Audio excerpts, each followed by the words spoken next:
Hello everyone, in today's video I want to tell you about my experience keeping whiptail catfish. The moment I saw this fish I knew I'm gonna have it in the tank. Checked required water parameters, it's not very demanding fish and can coexist with guppies and shrimp no problem. Quickly bought 2 young ones around 2 years ago. What a beautiful fish it is. I believe they were Royal Pharoelas or Sturysoma panamense, correct me if I'm wrong. Beautiful colors with distinctive dark stripes along silver body. They were good eaters and I enjoyed looking at them very much as they are very active when young and move in special ways. Unfortunately my happiness didn't last long. I did terrible mistake. I was trying to treat shrimp problem with little bit of aquarium salt and didn't know that any catfish being scaleless fish can't tolerate salt. Few weeks and few water changes later I was trying to buy them again but no luck. It's a quite rare fish. Different shop had some similar ones so I took one to try again. I don't even know what kind was this one, but it didn't look as nice as previous ones. It was a good fish and appeared grey or ginger depending on light. It stayed with me for over half year until sold together with my beloved 200-liter tank. I couldn't keep any longer. I kept searching for royals for a long time but no luck, and this was the closest looking catfish to royals I could get. I believe they are whiptail plecos. I bought one and another one 2 weeks later as the shop only had 2 of them, and single one was looking lonely and confused in my tank. Very nice fish and a good cleaner. Such a cool fish to watch, constantly scraping biofilm of leaves, glass and so on. My whiptails love spirulina tabs. Just waiting until evening time comes. I would drop few small pieces after lights go off so that guppies won't eat them first and whiptails will graze on them for a long time. I've tried to feed them with some vegetables, but no joy. They wouldn't touch it.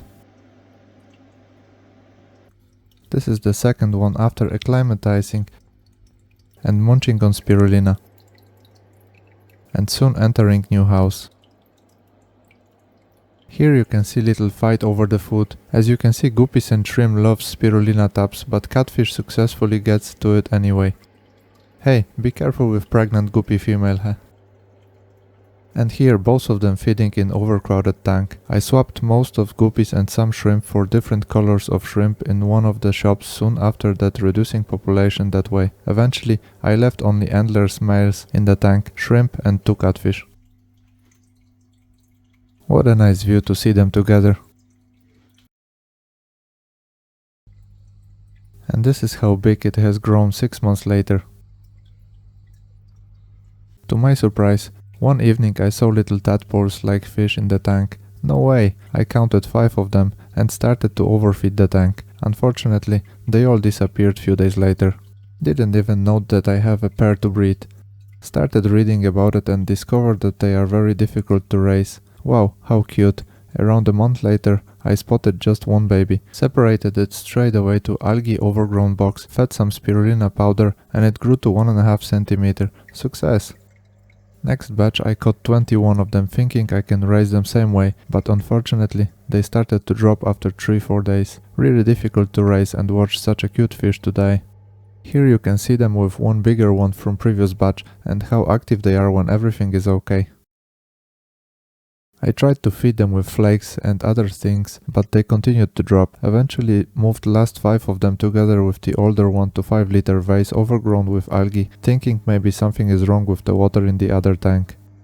They seemed happy in this little tank, but few days later youngest one started to drop again. They are definitely not getting enough food. They don't eat algae when so young, just scraping jelly biofilm. I have put some leaves to the tank and bought seaweed-based gelatin agar-agar. Cooked it and mixed it with spirulina powder, going by advice from some more experienced breeder.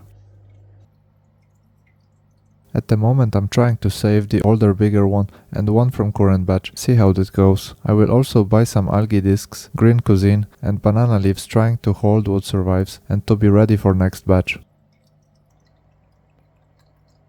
Thanks for watching and see you next time.